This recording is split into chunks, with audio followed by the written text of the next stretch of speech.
Et stop, tu roules sur le boulevard BD. Voici les programmes Preview Futuropolis, deuxième trimestre 2025. On commence tout de suite par deux albums qui viennent tout juste de paraître. Rebetissa, l'antidote par David Prudhomme. En 1936, la Grèce est une dictature. Metaxas interdit le rebetiko, musique qu'il accuse de démoraliser la jeunesse du pays. Les artistes chantaient la nuit sur une musique entraînante ce qu'ils vivaient le jour. Misère, exclusion, espoir. Beba, jeune chanteuse, veut sauver son métier et le café où elle se produit, aidée de la bande de musiciens du premier livre, Rebetiko, la mauvaise herbe, qui est paru en 2009. Les deux titres sont des histoires qui se répondent, mais qui se lisent aussi séparément. Rebetissa par David Prudhomme. Deuxième album déjà paru et dont la chronique va très vite être dispo sur Boulevard BD, c'est Dadji de Dakar à Djibouti par Joël Alessandra et Elodie Haro. La grande muraille verte traverse l'Afrique d'ouest en est. C'est le projet le plus ambitieux contre la désertification du continent pour contrer l'érosion des sols due au changement climatique grandement engendré par le monde occidental. Mosaïque d'écosystèmes verts associant plusieurs pays, ce programme restaure 100 millions d'hectares de terre et veille aux migrations climatiques, à la protection de la biodiversité, à la sécurité alimentaire. Elodie Haro se sent concernée et se passionne pour ce projet collectif. La rencontre décisive avec Pierre Rabhi a profondément réveillé sa naturelle sobriété heureuse. 2 ans de collecte d'informations avant de partir seule pour rencontrer ces bâtisseurs d'un genre nouveau. Loin du voyage touristique tributaire des conflits, ce périple écologique va bouleverser sa vie. Un parcours exceptionnel en complicité avec le dessinateur de voyage Joël Alessandra, qui connaît si bien l'Afrique. Il y a un troisième album qui est paru le 2 avril. C'est Ce qu'il reste de nous, de Jacques Terpan. 6 histoires se suivent sur l'échelle du temps, inspirées par son histoire familiale.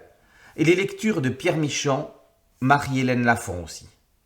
Jacques Terpan fait revivre les grandes étapes de notre histoire de ce monde en soi, ses élites, ses bourgeois, ses prolétaires, ses paysans.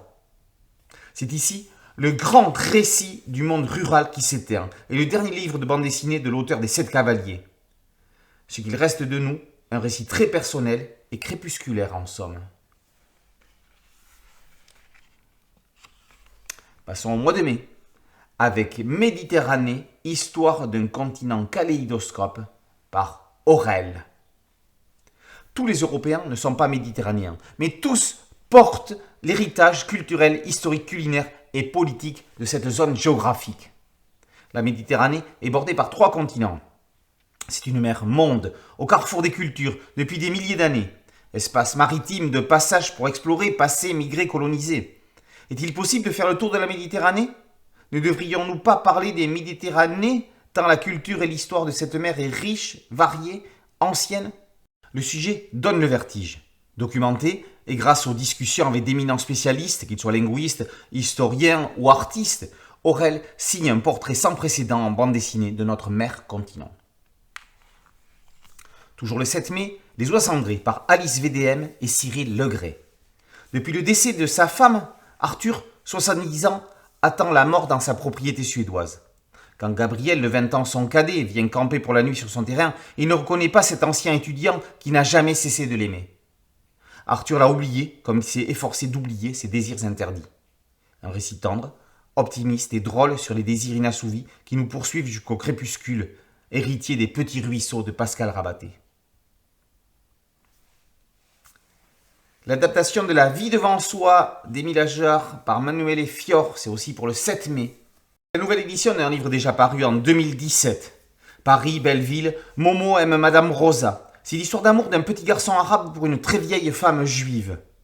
Un amour maternel qui ne passerait pas les liens du sang. C'est l'amitié entre les peuples, c'est le poids de l'histoire allégé par l'appétit de vivre. La vie devant soi est aussi un roman formidable sur la vieillesse, le partage, l'amour. Fior en donne une version d'une beauté pénétrante. L'habileté de Manuele Fior, c'est aussi qu'il n'a pas redonné forme à Signoret qui avait incarné Madame Rosa au cinéma. Il donne un nouveau visage à l'inoubliable vieille dame triste et délicate du roman. Ici, le livre prend une autre dimension puisque Fior sublime la grâce de l'écriture de Romain Gary. Toujours le 7 mai, Pascal Rabaté revient avec l'intégrale de la déconfiture. C'est l'intégrale d'un récit majeur sur la débâcle de juin 40. La débâcle de l'armée française provoque l'exode de nombreux civils. 27 ans après Ibicus, Pascal Rabaté signe un grand récit à hauteur de Bidas sur cette période trouble où tous les repères ont sauté. Une édition intégrale dans un nouveau format du roman graphique paru en 2016 puis en poche en 2021. On passe au mois de juin avec le dernier tome de la trilogie des partitions irlandaises de Vincent Bailly et Chris, le dénouement. L'amour peut-il triompher de la guerre ? Tim, trentenaire et protestant défroqué, rencontre Marie, jeune catholique des quartiers nationalistes de Belfast. Pour vivre leur amour malgré la crise identitaire, il va leur falloir tricher, mentir, inventer. Une histoire d'amour magnifique et tourmentée en Irlande du Nord, Chris en a eu l'idée lors du Brexit, dont il craignait qu'il ne rallume la flamme de la guerre. 30 ans après, la guerre qui opposa unionistes et républicains, les jeunes amoureux sont aux prises avec les fantômes du passé et veulent s'aimer malgré le poids de la politique et de la religion et des choix de ceux qui vivaient avant eux. On continue toujours en juin avec la révolution des algues de Dumézel et Lecroart. Les algues sont notre avenir. Elles sont extraordinaires et susceptibles de répondre aux grands défis écologiques, alimentaires et médicaux. Oasis de biodiversité, puits de carbone, alternatives au plastique, biostimulants agricoles, bienfaits nutritifs, mais aussi création d'emplois.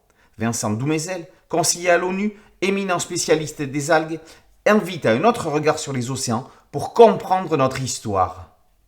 Intimement lié à la mer et à l'un de ses composants, les algues.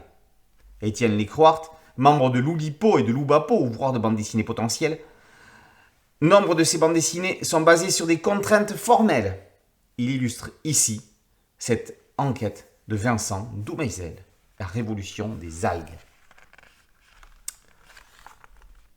Face cachée, nouvelle édition du livre de Sylvain Runberg et Olivier Martin est aussi annoncée pour le 4 juin. Une plongée au cœur des sociétés japonaises récompensée de l'International Manga Award. Une étude de mœurs des années 2010 à Tokyo, façon Jiro Taniguchi, pimentée de suspense et de révélations surprenantes. Parue initialement en diptyque, la série est enfin réunie en un seul volume dans une présentation et en format manga. Face cachée. On termine en juin avec la nouvelle édition des Chats du Louvre de Teiyo Matsumoto. Une intégrale inédite qui sort pour les 20 ans de la collection Futuropolis Musée du Louvre, pour la première fois en version manga en petit format souple. C'était en 2018 une première mondiale, la rencontre de l'un des plus grands mangaka du moment avec l'une des meilleures coloristes de sa génération. Teiyo Matsumoto, à l'univers onirique très personnel, invite Isabelle Merlet à travailler avec lui. En 30 ans d'activité dans cette discipline, cette femme à la langue bien pendue a façonné un discours et une vision pointue de son art. Le travail ne consiste pas à faire de jolies couleurs, mais à accompagner un récit. Une bonne mise en couleur est celle qui ne se voit pas. Et ainsi, pour Isabelle Merlet, le travail de mise en couleur s'apparente à de la traduction. Les Chats du Louvre. Voici pour le programme Preview Futuropolis pour le trimestre qui arrive.